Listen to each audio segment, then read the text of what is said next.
All right, I'm just gonna take some video because I have to. I have to I have to document some of this. So here we are set up with our Blantons testing. I'm using a different phone to record that phone, but so we got the Blantons, and the first thing I definitely want to say about it is that this is not the first time I've tracked down a hard to obtain bottle, and so I have some experience with like getting a hold of Pappy's after trying to track it down for years to only be pretty well disappointed with what it was that I got. But yeah, so I'm familiar with that, but I've also tracked on other things like maybe Opus X cigars or something and been like really happy with what you get. But with this bottle, in order for me not to be happy with it, it's just gonna have to be flat out bad.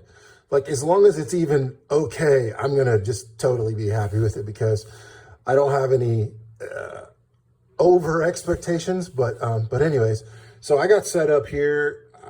I don't know if you can see my setup from your phone until I move it, but I got a Glencairn glass and a On the Rocks, a rock glass setup. So all right, now I'm gonna sort of like set this phone and just I'll goof around with it. So can you, oh, you can see me. You can see me on there. Yeah. So I'm going to show you my setup real quick. I'm going to point you, where's the flip around? Here we go. I'm going to get a rock glass too. Just for see what I got here? Okay, yeah, nice. So I'm set up here. I'm going to wait for you. All right, I'm going to get a rock glass. All right, I'm going to flip this thing around. All right, flip around. All right, our multi-phone setup. I'm gonna go in. I'm gonna check this.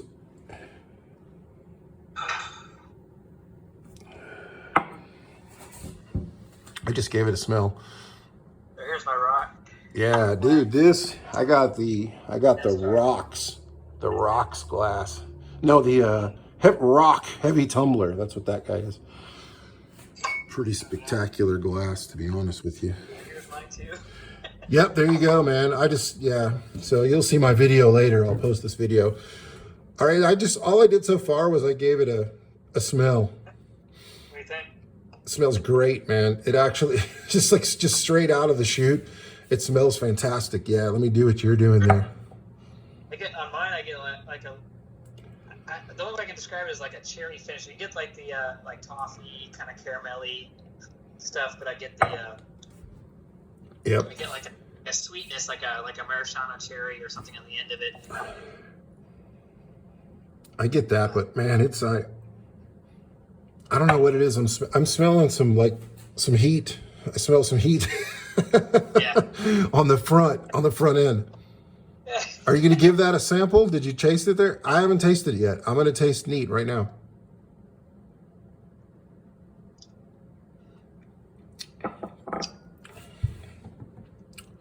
Yeah. Like the classic bourbon corn, but you get the oak and like I still get that like sweetness on the end that's just nice, and it's not like destroying my insides like some of the cheaper. What I would say, I'm interested in this over here. What I would say is like, I don't care how bad you were blindfolded, turned around in a million circles and put in a dark thing. If you tasted that, you would just immediately say bourbon. You know what I mean? Like there's no any kind of blind. I've seen where they do blind taste tests of wine and people have a trouble even telling red wine from white wine, which seems crazy. But in this case, man, that is just classic bourbon. Like you said, corn. I get a lot of corn, actually. Yeah, I do. I get the like the nice caramelly corn. And so I thought this would be more weedy, like a weeded, for some reason. But I'm actually. Oh, hold on. Somebody's got a message. Well, hold on. Let me get rid of this. Man, I can't get it. Okay, so I thought it was. I don't know that that's true. I didn't actually look up anything. I didn't need to. I knew I wanted this bottle, No?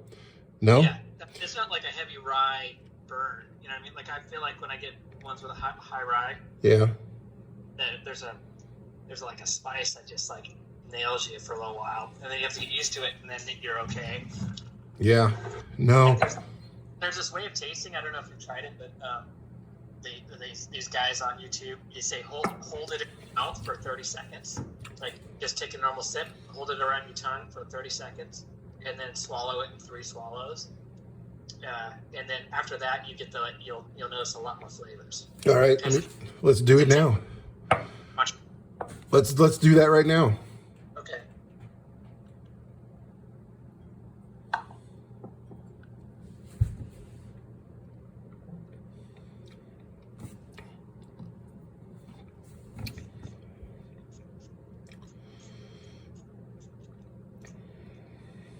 All right.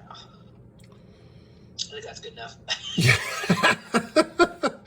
Dude, it's got increasing heat, so I'm getting quite a lot of heat. And So now take a sip after that. Yeah. And your tongue is supposedly shocked from the alcohol burn. Okay. So that you won't notice it.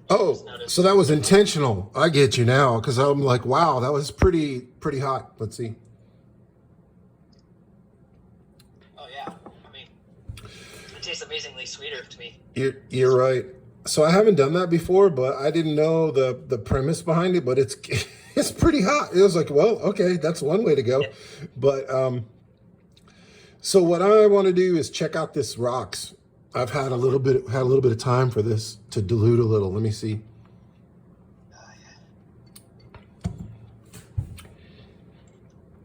That's good. It's good. It's really good. So now, like, that's barrel to me. That's a lot. It's a good, like, it's a lot of barrel flavors. You know what I mean? Oak. Yeah. And I'm wondering if that's because we just did that test. I wonder if we're like picking up more on the subtle notes that just get burned off with the alcohol. You know. I don't know, but right now I'd say like neat was a lot more corn, and then on the rocks diluted a little is a lot more oak, barrel, char, barrel, those types of things. That's good. Yeah, that's good. I'm liking this. So here's what I'm going to do is just take what's left of my neat glass and just boom, right onto the rocks, because I just like it better. That's the way I think I would drink that. What I got is just one round, you know. I like an ice cube. Like, I know that the rock glass is probably the big rock is, they say, doesn't melt as much or something like that. But yep. But I normally, even if I have a Glencairn and I'm halfway through it neat, I usually do like a little, either the water or an ice cube in there. I just like the way what it does to bourbon. Yeah, so I agree 100%. And what I have right now is that I have one big round ball rock, one big round ice. But over time, especially if you get to talking and you forget and it dilutes more, you just go through, kind of like with coffee, with some coffee's cool and you just get all different flavor profiles. Like, it changes quite a lot the more it dilutes. And then I find some whiskeys, even besides bourbons, and I tell people all the time, we talked about it before, I think just like even Jameson's with a lot of ice, way more ice than this. It seems weird. The more ice, the more diluted it gets, the better it tastes to me. I don't know why, but I wouldn't say that for this. Yeah, it's kind of heresy, but at some point, like there's when something gets thinned out, like even if you took coffee like espresso and you thin it out to make it American coffee with Americano, you know what I mean? Yep. It's different than American brewed coffee because you start with it pretty concentrated and then you dilute it down, or even cold brew. Yep. But have different comfort levels. The cold brew dilution, some go straight on it, and those people are crazy because it's really concentrated. It's a lot of yeah. But if you get it diluted to a certain point, it tastes. You pick up like floral notes and all these interesting flavors that you normally don't get from like just a pour over or another normal brewed coffee, because you started with something that's crazy concentrated, you dilute it. And I think I get that with whiskeys a lot too. Like you can kind of taste like that oak or whatever. Yeah. Dilute, it kind of separates kind of like different kind of flavors that you would normally not get. But I think it's always great to try things neat too, just to kind of see exactly where it starts and then see how it finishes as well. It's the only way you're going to know which way you like it better. You know what I mean? Like, you got to kind of see the spectrum. But like this video, so I don't know the answer to this, but like I'm at close to 10 minutes. Can you go over 10 minutes for a YouTube video? Or yeah, it's doesn't get as much airplay or something like that. They say that's. Oh, I don't care. I don't care about that. Okay, so well, anyways, I think for this, I have all I want to put for this. Anyways, I'll hang this video up and then just go back to our other call. But I call it a fantastic score, man. I think it's a great bourbon. It's a straight up bourbon, classic bourbon to me. I think if you're a Scotch drinker, you'll love this bourbon. I would say, yeah. Yeah, because I know some buddies of mine that are like, I don't normally like bourbons. I'm a Scotch drinker, and he says, but he was telling me, he's like, but one time my buddy had this bottle and it had like a horse on it. He said it was really expensive. Yeah, the horse. Best I've ever tasted. You know, like it's an easy entry, I think, into like bourbon if you're coming from Scotch. It's like, okay, that's good. It's not like heavy rye. You're not gonna get your esophagus burned out from the rye. No. I will say this though, like I don't really think it's complex or anything like that, like a Scotch or some Scotches. I think it's pretty straightforward, but just good. It's just solid on all points, but it's not like hiding a lot of stuff. You know, like you pretty much get everything up front. It was kind of cool how on Neat was so much more corn forward, I would say, and then on the rocks was more barrel oak char. Little vanilla, but not like, oh, that's probably the sweetness, but not overpowering. Just like, to me, super balanced, straightforward, good bourbon. That's what I say. Yeah, I agree. All right, man. I'm gonna. Some bourbons taste like I just like ate a bunch of cinnamon. You know what I mean, too, as well. That has that like. Yeah. No, it's not spicy. You know, to me, it tastes more like a Weller or Pappy's or something like where it's got that like, you know, syrupy, thick body, but it's not heavy on the spice. And so I would be.